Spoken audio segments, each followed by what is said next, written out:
a concept I might offer to a younger student is the idea of actually doing the knowledge to how other people build or destroy. And that could be a ancient civilization. You know, how did they build their civilization? To a company, right? To a company. How did they find their way to emerge from nothing into eventually, and so R is connected to R, which is rule or ruler. And whether or not it was intended that way, I always use this as an opportunity to relate that to an actual measuring tool, the ruler, right? Because whenever you're doing the knowledge to what you yourself are developing, building and destroying, you're gonna need to have a measurement of your success. You're gonna need to measure how well you're doing, right? And you might not be using an actual physical ruler. I think it's really important these days that we show children the science of life.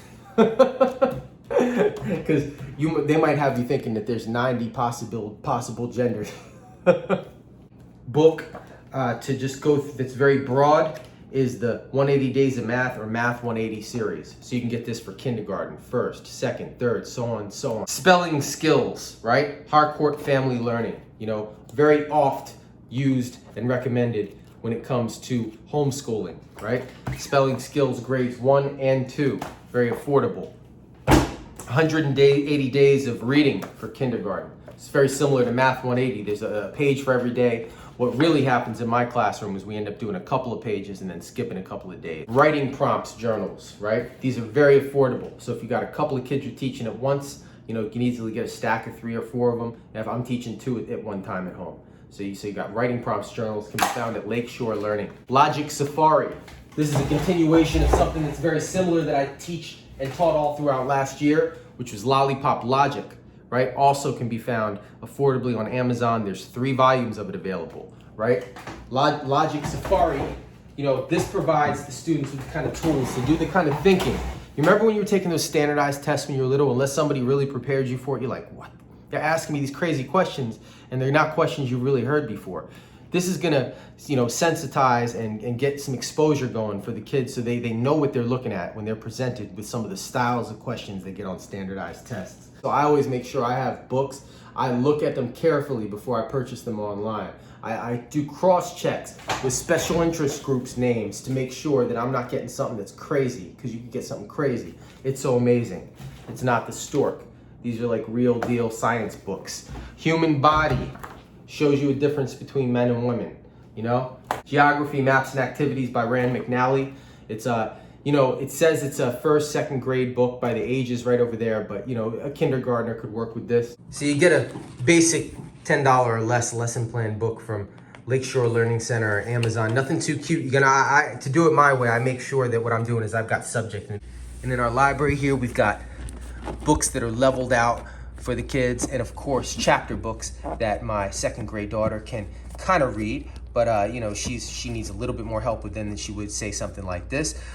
Then also I try, I make sure that there's plenty of games in the classroom at all times. Mancala, silly sentences, chess, math games, you know, word part games, beginning sounds, hot dots, all kinds of stuff. Make sure there's plenty of crafts and plenty of craft paper. Make sure there's plenty of different, you know, writing utensils, paint, all kinds of things you can get creative with. Always paper. And of course, at the ready, I've got plenty of workshops. If say I think the mood is right for us to start practicing a little bit of script, right? I'll always have some different things ready at my fingertips. We always keep the universe ready for us to see and reference. We always keep a visual of the month, the alphabet, and the numbers.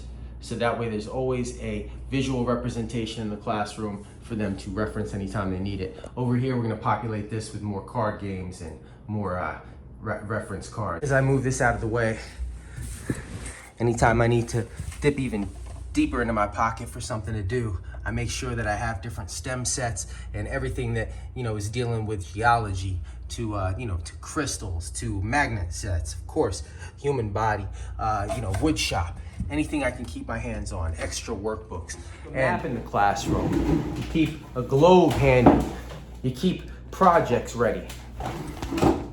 Kids' interests Kids light right up and change their interests from moment to moment, week to week. And so it's my job to be flexible, swift, and changeable. And I've got learning objectives where I want them to meet those learning objectives, but I can use their direction, their interests, their excitement to guide the direction of some of my lessons. So that way I keep their attention. I answer the questions about things that they're curious about in the world, and I give them opportunities to find out those answers for themselves, which is a key part of cooperative learning, the two getting together. So if you got more than one student in a room, they should be teaching each other. And there's plenty of lesson plans geared towards cooperative learning. But the goal is always for the student to be having a great time learning and maintaining a great attitude towards learning. So I'm gonna make sure we know about the cycles of the moon. I'm gonna make sure they know about the oceans and the land. I'm gonna make sure that they understand the universe and space, but we're gonna be doing it on their schedule based on their own interests. So as a parent, I can speak to those interests by putting them in environments that make them ask questions. And then when we go to find answers to those questions, we can go on a rabbit hole and start learning a lot about the world. We're gonna be applying our principles, our culture, to the actual content of the things that they're seeing and asking questions about on a day-to-day basis. You can find content to meet it. If they're curious about turtles, there's no end to what I can't find about turtles or you, right? Anybody who's rocking with me, don't feel a pressure to use the content I'm using or necessarily even using the resources that I'm using.